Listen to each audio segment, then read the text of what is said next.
പുറപ്പാട് പുസ്തകം 28 അധ്യായം. നിന്റെ സഹോദരനായ അഹരോനെയും അവൻ്റെ പുത്രന്മാരെയും എനിക്ക് പുരോഹിത ശുശ്രൂഷ ചെയ്യേണ്ടതിന് ഇസ്രായേൽ മക്കളുടെ ഇടയിൽ നിന്ന് നിന്റെ അടുക്കൽ വരുത്തുക. അഹരോനെയും അഹരോൻ്റെ പുത്രന്മാരായ നാദാബ്, അബീഹു, എലയാസർ, ഈഥാമാർ എന്നിവരെയും തന്നെ. നിന്റെ സഹോദരനായ അഹരോനു വേണ്ടി മഹത്വത്തിനും അലങ്കാരത്തിനുമായി വിശുദ്ധ വസ്ത്രം ഉണ്ടാക്കണം. അഹരോൻ എനിക്ക് പുരോഹിത ശുശ്രൂഷ ചെയ്യുവാൻ തക്കവണ്ണം അവനെ ശുദ്ധീകരിക്കേണ്ടതിന് അവന് വസ്ത്രമുണ്ടാക്കണമെന്ന് ഞാൻ ജ്ഞാനാത്മാവ് കൊണ്ട് നിറച്ചിരിക്കുന്ന സകല ജ്ഞാനികളോടും നീ പറയണം. അവർ ഉണ്ടാക്കേണ്ടുന്ന വസ്ത്രമോ പതക്കം, ഏഫോദ്, നീളക്കുപ്പായം, ചിത്രത്തയ്യലുള്ള നിലയങ്കി, മുടി, നടുക്കെട്ട് എന്നിവ തന്നെ. നിന്റെ സഹോദരനായ അഹരോൻ എനിക്ക് പുരോഹിത ശുശ്രൂഷ ചെയ്യേണ്ടതിന് അവനും അവൻ്റെ പുത്രന്മാർക്കും വിശുദ്ധ വസ്ത്രം ഉണ്ടാക്കണം. അതിന് പൊന്ന്, നീലനൂൽ, ധൂമ്രനൂൽ, ചുവപ്പുനൂൽ, പിരിച്ച പഞ്ഞിനൂൽ എന്നിവ എടുക്കണം.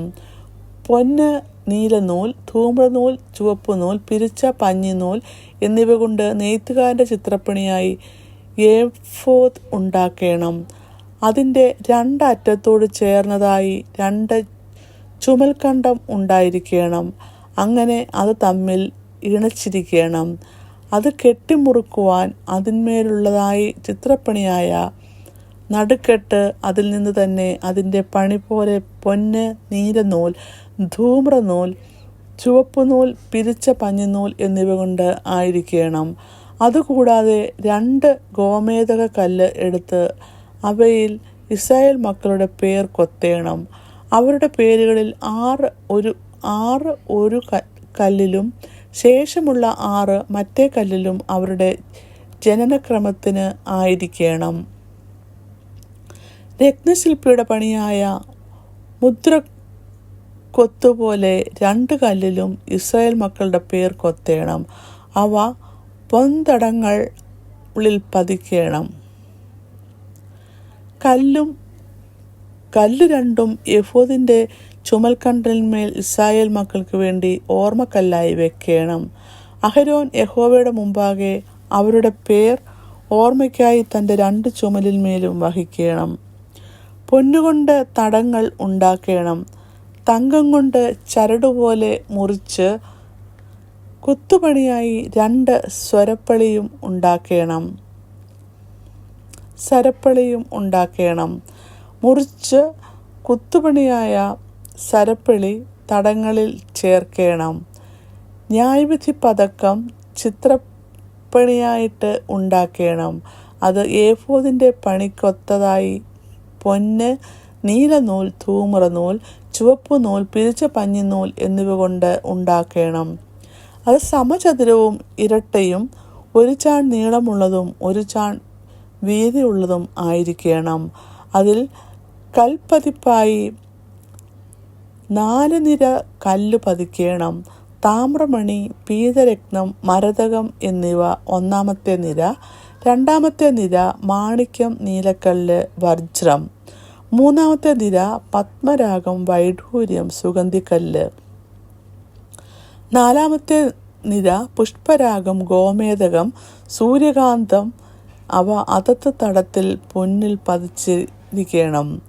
ഈ കല്ല് ഇസ്രായേൽ മക്കളുടെ പേരോടുകൂടെ അവരുടെ പേർ പോലെ 12 12 ഗോത്രങ്ങളിൽ ഓരോന്നിൻ്റെ പേർ അവയിൽ മുദ്രക്കൊത്തായി കൊത്തിയിരിക്കണം. പതക്കത്തിന് ചരടുപോലെ മുറിച്ച് കുത്തുപണിയായി തങ്കം കൊണ്ട് സരപ്പളി ഉണ്ടാക്കണം. പതക്കത്തിന് പൊന്നുകൊണ്ട് 2 വട്ടക്കണ്ണി ഉണ്ടാക്കി പതക്കത്തിൻ്റെ 2 അറ്റത്തും വട്ടക്കണ്ണി വെക്കണം. പൊന്നുകൊണ്ട് മുറിച്ചു കുത്തുപണിയായ സരപ്പളി 2 പതക്കത്തിൻ്റെ അറ്റങ്ങളിൽ ഉള്ള വട്ടക്കണ്ണി 2 കൊളുത്തേണം. മുറിച്ചു കുത്തുപണിയായ 2 സരപ്പളിയുടെ മറ്റേ അറ്റം 2 തടങ്ങളിൽ കൊളുത്തി ഏഫോദിൻ്റെ ചുമൽ ഖണ്ഡങ്ങളിൽ അതിൻ്റെ മുൻഭാഗത്ത് വെക്കണം. പൊന്നുകൊണ്ട് 2 വട്ടക്കണ്ണി ഉണ്ടാക്കി പതക്കത്തിൻ്റെ മറ്റേ 2 അറ്റത്തും ഏഫോദിൻ്റെ കീഴറ്റത്തു നിന്ന് നേരെ അതിൻ്റെ വിളുമ്പിൻ്റെ അകത്തായും വെക്കണം. പൊന്നുകൊണ്ട് വേറെ 2 വട്ടക്കണ്ണി ഉണ്ടാക്കി ഏഫോദിൻ്റെ മുൻഭാഗത്ത് അതിൻ്റെ 2 ചുമൽഖണ്ഡങ്ങളിൽ മേൽ താഴെ അതിൻ്റെ ഇടപ്പിനരികെ ഏഫോദിൻ്റെ നടുക്കെട്ടിന് മേലായി വെക്കണം. പതക്കം ഏഫോദിൻ്റെ നടുക്കെട്ടിന് മേലായിരിക്കേണ്ടതിനും ഏഫോദിൽ ആടാതിരിക്കേണ്ടതിനും അതിൻ്റെ വട്ടക്കണ്ണികളാൽ ഏഫോദിൻ്റെ വട്ടക്കണ്ണികളോട് നീലനാട കൊണ്ട് കെട്ടണം. അങ്ങനെ അഹരോൻ വിശുദ്ധ മന്ദിരത്തിൽ കടക്കുമ്പോൾ ന്യായവിധി പതക്കത്തിൽ ഇസ്രായേൽ മക്കളുടെ പേരെപ്പോഴും യഹോവയുടെ മുമ്പാകെ ഓർമ്മയ്ക്കായിട്ട് തൻ്റെ ഹൃദയത്തിന്മേൽ വഹിക്കണം. ന്യായവിധി പതക്കത്തിനകത്ത് ഊറീമും തുമ്മീമും അല്ലെങ്കിൽ വെളിപ്പാടും സത്യവും വെക്കണം. അഹരോൻ യഹോവയുടെ സന്നിധാനത്തിങ്കൽ കടക്കുമ്പോൾ അവൻ്റെ ഹൃദയത്തിന്മേൽ ഇരിക്കണം. അഹരോൻ ഇസ്രായേൽ മക്കൾക്കുള്ള ന്യായവിധി എപ്പോഴും യഹോവയുടെ മുമ്പാകെ തൻ്റെ ഹൃദയത്തിന്മേൽ വഹിക്കണം. ഏഫോദിൻ്റെ അങ്കി മുഴുവൻ നീലനൂൽ കൊണ്ട് ഉണ്ടാക്കണം. അതിൻ്റെ നടുവിൽ തല കടപ്പാൻ ഒരു ദ്വാരം വേണം.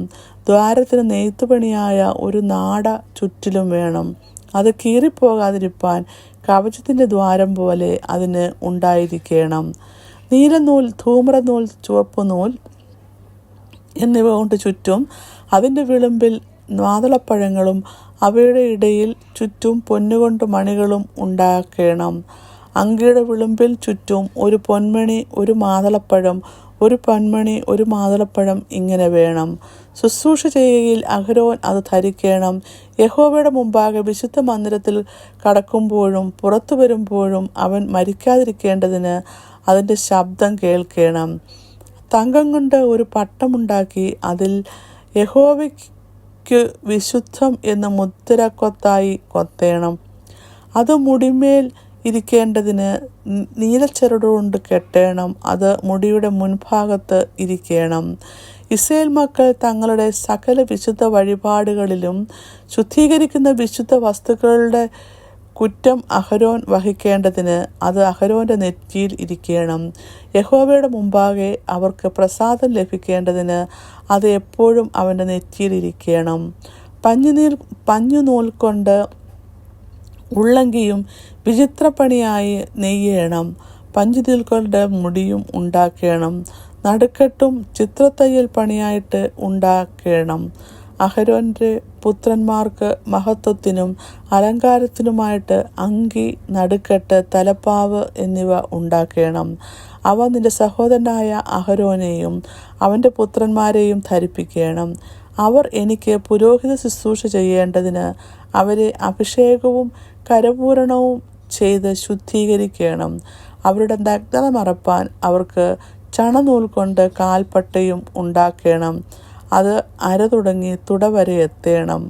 അഹരോനും അവൻ്റെ പുത്രന്മാരും വിശുദ്ധ മന്ദിരത്തിൽ ശുശ്രൂഷ ചെയ്യുവാൻ സമാഗമന കൂടാരത്തിൽ കടക്കുമ്പോഴോ യാഗപീഠത്തിൻ്റെ അടുക്കൽ ചെല്ലുമ്പോഴോ കുറ്റം ചുമന്ന് മരിക്കാതിരിക്കേണ്ടതിന് അവർ അത് ധരിക്കണം. അവനും അവൻ്റെ സന്തതിക്കും അത് എന്നേക്കുമുള്ള ചട്ടം ആയിരിക്കണം. ഇങ്ങനെ 28-ാം അധ്യായം അവസാനിക്കുന്നു.